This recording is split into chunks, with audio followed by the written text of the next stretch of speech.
Hello everyone, good morning. Welcome back to my channel Abir Mondal. তোমরা সবাই কেমন আছো? আশা করছি সবাই খুব ভালো আছো। আমিও খুব ভালো আছি। আজকে ছিল আমার ক্লাসে ডেমোস্ট্রেশন, তার জন্য আমি সকাল সকাল রেডি হয়ে চলে গেলাম ক্লাসে এসে দেখো বসেছিলাম ওয়েটিং রুমে। তো বাইরের ভিডিওটা একটু নিয়ে নিলাম। এখানে সবাই বসে আছি, আমরা বসে গল্প করছিলাম। আমার আরও ক্লাসমেট ছিল, ওদের সঙ্গেই বসে গল্প করছিলাম। দেখো সবাই এখানে বসে আছে, সবার মুখটা নিয়ে নিই। তো দেখো এখানে ডেমনস্ট্রেশনের জন্য রেডি করাচ্ছিল ম্যাম মডেলকে। তো রেডি করানো প্রায় হয়ে গেছে। এখন চুলটা ঠিক করে মানে টোপরগুলো পরিয়ে দিবে, তাহলে একদম ফুল লুক রেডি। জুয়েলারিগুলো পরিয়ে দিচ্ছিল। এই দেখো জুয়েলারিগুলো পরালে আরও ফুটবে, খুব সুন্দর লাগছে দেখতে, লক্ষ্মী ঠাকুরের মতো। তো তোমরা কে কোথা থেকে আমার ভিডিওটা দেখছো প্লিজ আমাকে কমেন্টে জানাবে। আমি তোমাদের সবার কমেন্টে রিপ্লাই দিব। আমাকে যে কমেন্ট করে আমি সবার কমেন্টে রিপ্লাই দিই। আমার ভিডিওগুলো কেমন লাগছে প্লিজ তোমরা কমেন্টে জানাবে। কোথাও যদি ভুল হয় প্লিজ আমাকে বলবে, তাহলে আমি সেই জায়গাগুলো ঠিক করে নেওয়ার চেষ্টা করব। দেখো এখন রাত বাজে 2টোর মতো, আমি এখন ভয়েস দিচ্ছি, তারপরও কুকুর ডাকছে পাশে।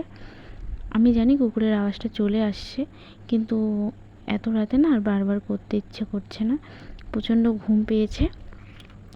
তো দেখো এখন ম্যাম সাজানো হয়ে গেছে। সাজানো হয়ে গেলে ম্যাম ভিডিও নিয়ে নিচ্ছিল, সবার রিভিউ নিয়ে নিচ্ছিল যে কেমন হয়েছে আজকে সাজানোটা।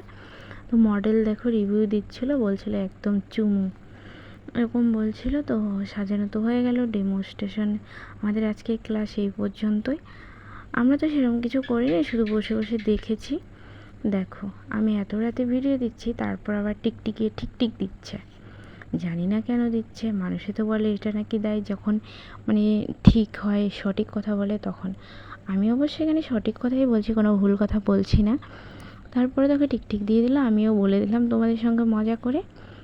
তো দেখো ভিডিও নেওয়া হয়ে গেল। আজকের মতো ক্লাসে বাই বাই। দাঁড়াও বাই বাই করেছি আমি ক্লাসকে, তোমাদেরকে না। তোমরা যেও না প্লিজ, আমার ভিডিওটা শেষ পর্যন্ত ওয়াচ করো। তো দেখো আমরা মানে সাজানো হয়ে যাওয়ার পর আমরা সবাই মিলে ছবি নিয়ে নিচ্ছিলাম, সেলফি উঠছিলাম। সেলফি উঠে এখন দেখো বেরিয়ে পড়লাম। বেরিয়ে দেখো তারপরেও আমাদের দুষ্টুমি কিন্তু কমেনি। দেখো আমরা দোলায় বসে দোল খাচ্ছিলাম, দুজন বেরোয়নি, তাদের জন্য ওয়েট করছিলাম। এখন চলে যাচ্ছি আমরা। এরা দেখো আগে যাচ্ছে, আমি পিছনে যাচ্ছিলাম। ওরা চলে গেল ওদের দিকে, ওদের রাস্তায়, আমি চলে এলাম আমার রাস্তায়। আমি এখন থানার মোড়ে আছি। থানার মোড় থেকে আমি বাজারে নামবো, নেমে ছেলের জন্য একটু কিছু খাবার নিয়ে তারপর চলে যাব বাড়িতে। দেখো এখানে জ্যামে আটকে গেছিলাম। তারপরে দেখো রাস্তায় নামার পর ছেলে কি করছে, আমাকে দেখেছে আর দৌড়ে দৌড়ে আসছে। দেখো মনে হচ্ছে এখনই দেখে কেমন মায়া মায়া লাগছে।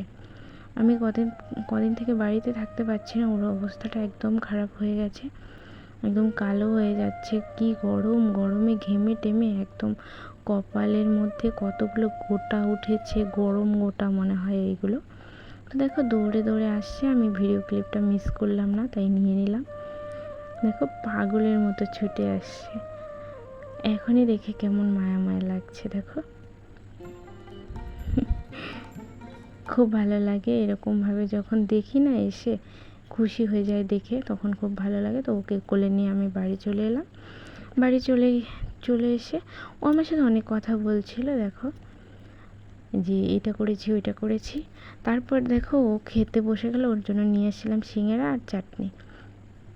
তো বলছে মাম্মা আমি এটা খাই। আমি বললাম তোমার জন্যই তো এনেছি, তুমিই খাবে। ঠিক আছে তুমি খেয়ে নাও। তো আমি ছেলেকে খাইয়ে দিই, আমরা খেতে থাকি, তোমরা ভিডিওটা দেখতে থাকো, আর আমার video like comment share and subscribe করে দিও।